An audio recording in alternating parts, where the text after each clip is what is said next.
Jocko got a question.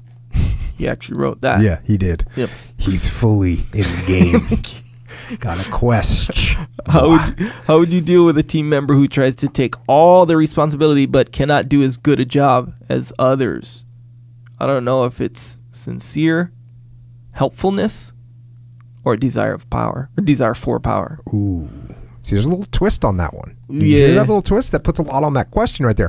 And so you got a guy that's trying to take all this responsibility for everything, not really as good as he should be to be in that position, but trying to take responsibility. And yet the person that's got the question, he doesn't know if it's sincere trying to just help out the team or a desire for power. So is it helpfulness or is it their quest for power? Where are they coming from? How do we figure that out? Well, for one thing, if someone is truly trying to help the team, they will have an open mind to support and suggestion and help from other people. They'll be open to that because they're just trying to do the best for the team. If they're trying to take or maintain power, which, as we know, is driven by ego, they don't want help and they don't want suggestions from people either. They're just going to do it my way. I got this. No, it's mine. So that's the difference. So there's going to be two different ways that I'm going to handle this situation. So for a person that's actually trying to help and trying to do a good job, I'm going to bolster them up. I love it. The fact that they have some shortfalls, that's okay. You know what I'm going to do? I'm going to give them some support. I'm going to put some people on their team that can help cover some of those shortfalls. I'm going to try and set them up to win and learn and be educated while they are winning. And if they're humble, which I'm assuming that they are because they have this attitude that they're trying to help out everyone, then while I'm doing this whole process, of course, I'm coaching them and I'm mentoring them and giving them suggestions and I'm turning to someone that can do a good job in that situation. So that's pretty easy. You got someone that wants to take ownership and responsibility and they're doing it for the right reasons. Boom. Let's help them out. Let's support them. Let's get them training. Let's get them knowledge and let's get them up to speed. We got an upcoming leader. I dig it. If it's an ego-driven person and they are maneuvering for the power, well, then what I'm going to do is I'm going to let them get humbled by the experience. Because remember, it's stated that they're not as good as they could be at this job. They're not particularly good at what they're trying to take control over. So that's fine. I'm going to let them get humbled by it. Now, I'm going to assess the risks. I'm going to make sure that no one's going to get hurt or no one's going to get killed or we're not going to fail a mission. Or in the business world, make sure they're not going to lose millions of dollars or we're not going to suffer some kind of a strategic setback, but I am going to let them fail a little bit and let them see that they're not as good as they think they are. I'm going to let them learn about humility, right? I'm going to let them learn about humility. Now, if they learn, if they are humbled by that and they realize that they're not as good as they realize that they're not ready to control everything and they realize that they need help, if they learn from it and they don't just cast blame, then they'll become a much better leader. You will actually help them by letting them get humbled. If they just get done and they just cast blame, then we see them fail and now we have legitimate reason to say, look, I can't put you in charge. You just failed. I can't allow this to happen again. So that's how I would basically handle that situation. Now, of course, there's all different kind of gradations of those realities. And the answer will be somewhat scaled as well, right? So that's what you do. You scale the answer. Maybe you give this person a little bit of help, but you're going to let them stumble a little bit. You know, maybe you're not going to give them any help at all. You're going to let them fall flat on their face. Maybe you're going to bolster them up a lot, but you're still going to talk to them and say, hey, listen, you need to step back and get more in the weeds on some of the lower level stuff because you're not ready to manage this yet. You know, so it's cool, but that's my basic overall concept of where I would be going with that. Do you find that, like, even with the expression extreme ownership, or in this case, take with that all the responsibility, do you find that, not people get confused, but, you know, yeah, like people will kind of get confused. You know how you say, okay, take responsibility? Because it seems like, anyway, from what I think I totally understand with extreme ownership is I think I totally understand. Oh, I like it. I like where you're coming from. You take confidence is high, sort of. You take responsibility for the mistakes and the solution. Yes, right? That is extreme ownership. So, but then it, from what I heard, like sometimes when people ask questions, it'll kind of, this one's kind of ambiguous, but sometimes people will ask a question or make a statement, comment, whatever, in terms of take responsibility or take ownership of, like, not of the problems or the solutions, but like before the mission, like this is my mission. This is my. You can overstep. You can use too much extreme ownership. You can say, "Hey, this is Echo. This is my mission. I'll tell you how to do it." Now, you no don't have any input ownership, from you. No input from you. That's it's bad. all me. Yep. Yeah. That's bad. And by the way, I'm taking all the credit too when we get back, which is actually equally wrong. Right. What I should do is say, "Hey, I will Echo. I'm in charge of this, but hey, man, I want you to come up with a good plan. I think you got a great insight. I think you know the terrain better than me. Can you come up with a good plan?" And then we get back. If it's a successful mission, I'm like, "Hey, guys, everyone, look at what Echo did." And I tell the commanding officer, "Echo ran this great operation. I think he's ready to step up in leadership. He really did a superb job." If it fails, what am I doing? Pointing the finger at Echo? No, I'm coming back and saying, "Hey, boss, here's a mission failure. These are the mistakes I made. Here's what I did wrong. Here's what I'm going to fix next time." That's real simple. So would you say, in a nutshell, extreme ownership applies to the problems and the solutions to those problems, and that's all? No, it applies to everything. It applies to everything, because even when I say, "Hey, Echo, I want you to come up with a plan for this," you come back and brief me with a plan, I still take ownership of the plan. It's your plan, but I go through it and I say, "Okay, this looks like a good move. Hey, Echo, I'm looking at this right here. I don't know if this is the best way to execute this. Here's the issue." So I'm not taking ownership of it, that I'm pulling it away from you, but I'm definitely going to make sure we win. That's the thing that drives me crazy sometimes with leaders, is they don't realize it, but they're making excuses, because they'll say, "Oh, I'm decentralized command, so I can't control everything." No, actually, you are responsible for everything. And if I got 3 teams out there and you're one of the team leaders, and I come to you and say, "Hey, Echo, here's the plan I want you to execute," I still have to look at the plan. I still have to make sure that I agree with what you're doing. I have to make sure you're not doing something that doesn't make sense. So I do have ownership of the plan. Yeah, absolutely. Like it's your family member or something. Yeah, that plan is like, I love it like a son kind of thing. Yeah, the plan is the plan. You came up with the plan. You created it. It's my grandkid. Yeah. Right. Yeah. So it's yours, but I'm still going to take responsibility and ownership of it. Gotcha. But where people, it's when your ego starts flaring up and I start saying, "No, this is my plan and we're going to do it my way." That's where we have issues. Yeah. But the ownership doesn't stop. And it just doesn't stop. When you're in a leadership position, it doesn't stop. You own everything up and down the chain of command. It's hard to do. It's hard on your ego, for sure. Yeah. Because it kind of seems, in a way, counterintuitive. I guess if you understand all the little subtle dynamics of it. Because you know how, like, if the plan fails, boom, that's when the extreme ownership is really going to show its head. But if it's a super successful, flawless plan, it doesn't. It's more covert. Because it's more internal, because you got to give the credit to everyone else. Everyone will sit there and go, "Oh, Jocko's, he's giving the credit to Echo for the operation." It won't show up as extreme ownership, for sure. It'll be harder to see. Yeah. And people will say, "Dang, people know that I was in charge, right? They know I'm the overall guy, so I'm still going to get some credit." Right. It's more covert. But it's way more covert, and it's better. It's better. That's the hard thing. On the inside. That's what's so hard for people to realize. They want so bad to raise their hand and say, "Yes, it was me. It was my operation." But it doesn't help you. Yeah. It doesn't help you. It feels good for like half a second, and then you realize you just deflated yourself. Is that kind of like when you make a donation to charity, but you want like everyone to know that you did it? It's kind of like that. Yeah, I guess it's similar to that. Similar concept, right? Like in a weird, kind of profound way. Question. I guess we'll just move on to the next question. The profoundness of your last statement. Just saying, on a certain level, it's the same thing. Because, you did something good, or you are something good or whatever, but it's like saying, I'm the most humble guy in the world. I'm just super down to earth. Here's the other thing about this.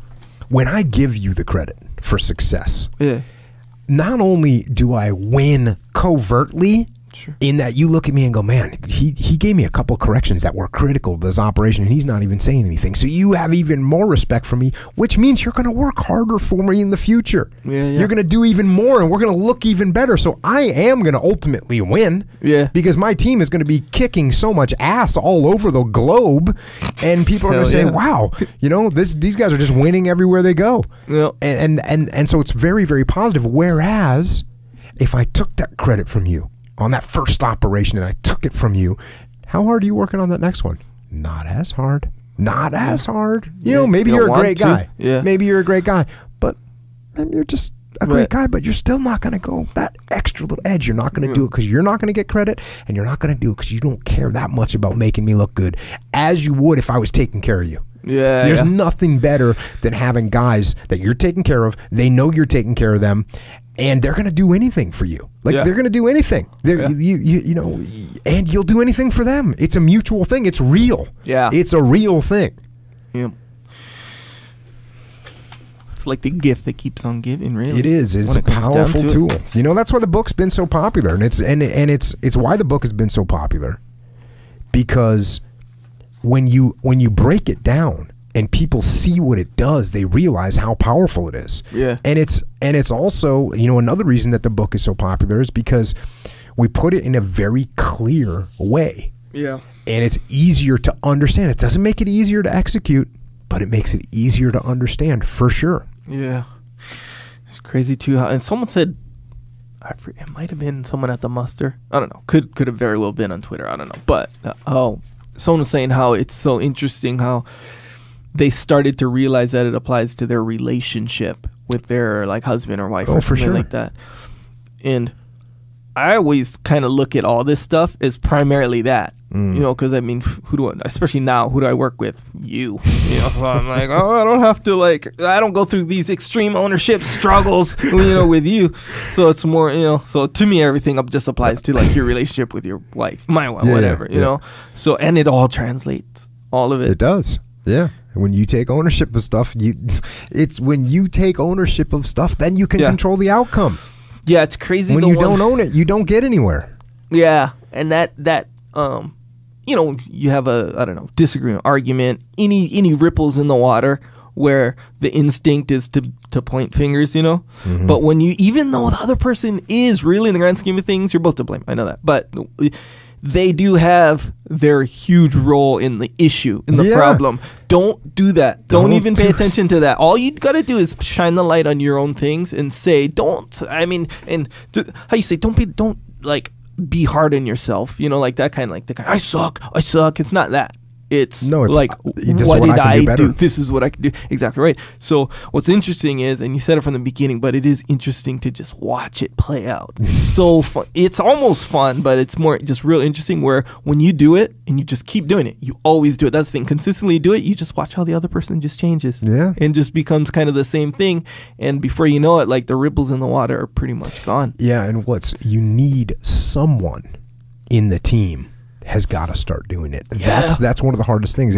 Occasionally we'll work with a company where everyone's like, oh yeah, extreme ownership. No one is actually doing it. Yep. When no one is actually doing it, and all they're saying is hey, I wish that guy had extreme ownership, and that guy should have extreme ownership, and I don't see anyone else taking ownership. And hey, I haven't seen anyone else taking ownership, and therefore how can I take ownership? Yeah. We send out, when we work with a company, we'll send out surveys, pre-class surveys, and then post, because we'll do a number of sessions. Mm-hmm. So we'll send out to the leadership team that we're working with, how's it going? And we'll send out a week later, 2 weeks later, 3 weeks later, 4 weeks later. And sometimes when you get a team where no one is taking ownership, and literally you'll hear people say, well, the boss isn't taking ownership, so how can I take ownership if the boss isn't even taking ownership? They don't realize that when your boss isn't taking ownership, it is an opportunity for you to take ownership and to excel and to gain respect and trust and power. And power, which is a good thing because you're doing things for the good of the team. So you want to have power. Right? I want to have power. When I'm a team leader, I absolutely want to have power. And the reason I want to have power is so I can distribute it properly amongst my team. and I can utilize it so we can be successful in our mission. So when you have your CEO isn't taking ownership, awesome.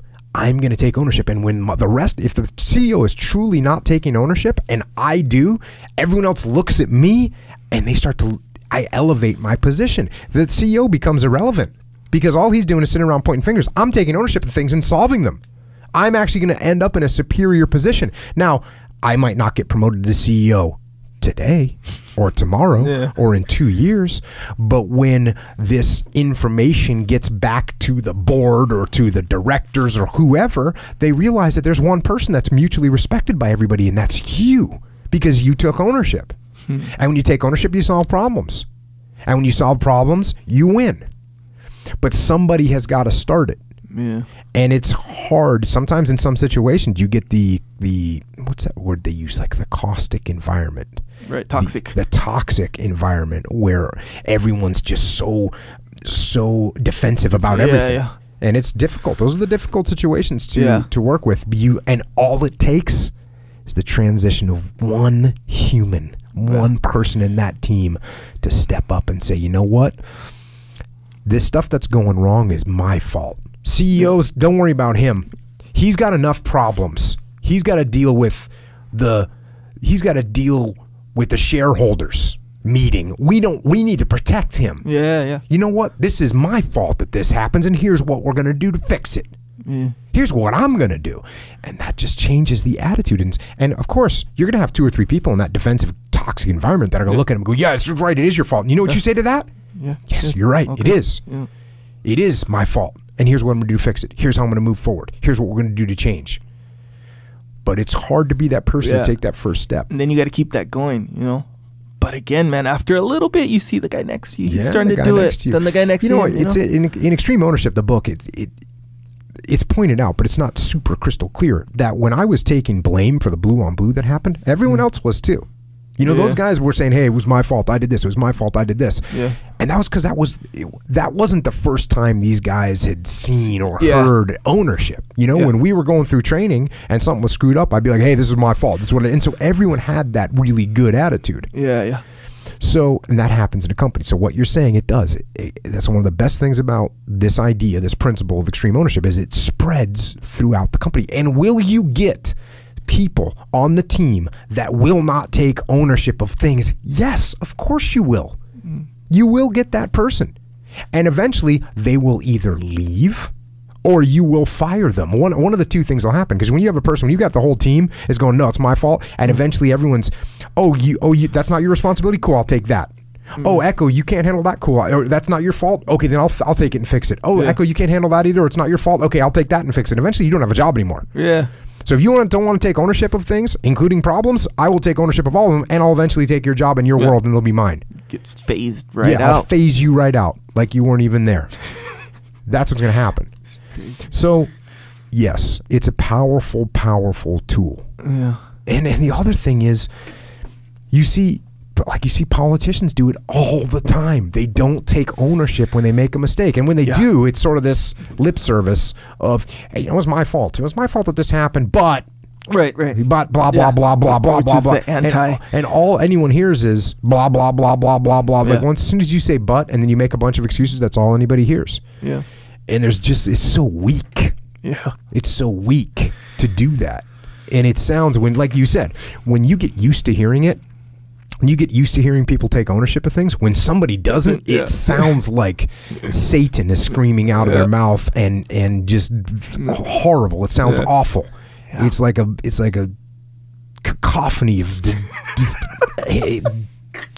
just sickness, right? That's what it is. Yeah, it stands out for sure. You know, when we were at the muster, I was talking about how when you start taking ownership of things, when you start having this attitude, when you feel yourself about to make a mistake and cast blame on someone else, like you feel like you're going to throw up in your mouth. It's like vomit is coming out of your mouth, and then you choke it back down because you don't want to let that puke out onto the floor and let everyone see it. Yep, it's not allowed. That's all it is when you blame everyone else. That's all it is. It happens all the time, and it's like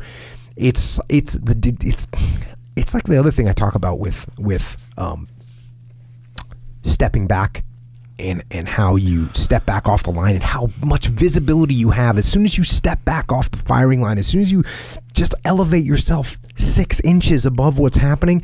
It's the same thing when you start to take ownership. It's like the change. It's just this little change, but it just completely changes the dynamic of what is going on in your business and in your life. In your life, because when it's the same thing in life. When people are blaming everyone else, they're blaming the market, and they're blaming their parents, and they're blaming the debt that they built up, and they're blaming the car that broke. They're blaming everything else that's going on. Yep. And when nothing is your fault, what are you going to fix? Yeah. The answer is you're not going to fix anything. Whereas if you go, okay, these are some mistakes that I made, and here's what I'm going to do to fix them. That's the paradigm change, and that's where you start getting on the right path. The muster, your line at the muster. I included it in the video. Favorite line, I think, says, "Sure, I'll take the blame, and I don't care. I have a mission to accomplish, and I got to get the problem solved." Yeah. That's what it was. Yeah. It's in the video. Best part, in my opinion. Yeah. I will take the blame, and I don't care. I don't care. Bring it. Bring it.